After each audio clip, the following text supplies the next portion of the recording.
안녕하세요, 토준입니다. 여러분, 요즘 길거리에 보면 이런 간판의 성인 PC방들 많이 보셨죠? 이 성인 PC방들의 시초가 바다 이야기가 시작이었다는 거 아시나요? 2000년대 초반 한국을 뒤흔들었던 그 유명한 성인 오락실 게임입니다. 하지만 이 게임 단순한 오락이 아니었습니다. 사실상 도박 그 자체였죠. 어떻게 이런 일이 벌어졌을까요? 2001년 한국에서 관광업계를 살리자는 목적으로 경품선 상품권이 허용됐습니다. 원래는 월드컵 효과를 극대화하기에 만든 제도였는데 예상치 못한 결과를 낳았죠. 상품권을 현금으로 바꿔주는 곳이 생겨나면서 사실상 도박 게임장이 늘어나기 시작한 거죠. 이때 등장한 게임이 바로 바다 이야기. 원래 도박형 게임장이 조금씩 늘어나고 있긴 했었지만 바다 이야기의 등장은 그야말로 판도를 바꿨습니다. 이 게임을 만든 건 바로 차용관. 원래 스크린 경마라는 도박형 게임 유통사업을 했던 사람이었습니다. 말 그대로 가상의 경마 게임을 통해 사람들이 돈을 걸고 베팅하는 방식이었죠. 하지만 정부가 스크린 경마를 강하게 단속하면서 사업은 실패하고 그는 막대한 빚을 지게 됩니다. 그러던 중 2004년 차용관은 일본으로 건너가 오미노무노 카타리라는 게임을 접하게 됩니다. 황금 메달이 바다 아래로 떨어지고 플레이어가 바다 생물을 맞추는 방식의 게임이었죠.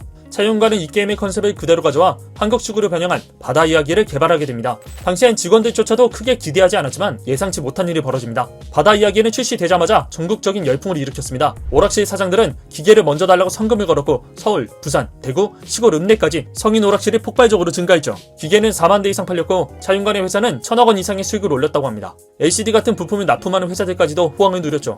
전국 어디에서도 성인 오락실 없는 곳을 찾을 수 없을 만큼 빠르게 퍼졌어요. 하지만 문제는 이 게임이 단순한 오락이 아니라 사실상 도박이었다는 거예요.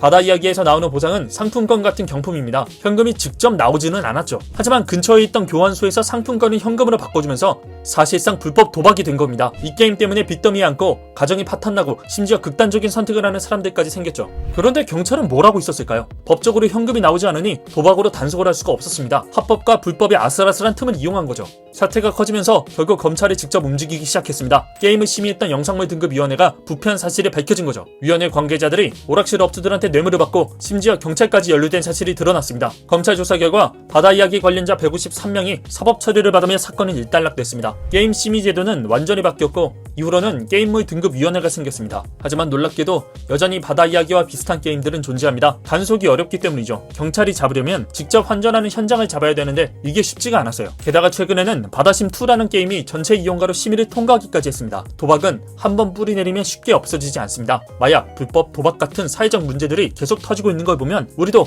경각심을 가져야 할 때가 아닌가 싶네요. 오늘은 대한민국을 뒤집어 놓은 바다 이야기에 대해 이야기해드렸습니다. 다음 영상에서는 보다 더 흥미로운 주제로 찾아오도록 하겠습니다. 구독과 좋아요 한 번씩 더 부탁드리겠습니다. 감사합니다. 토준이었습니다.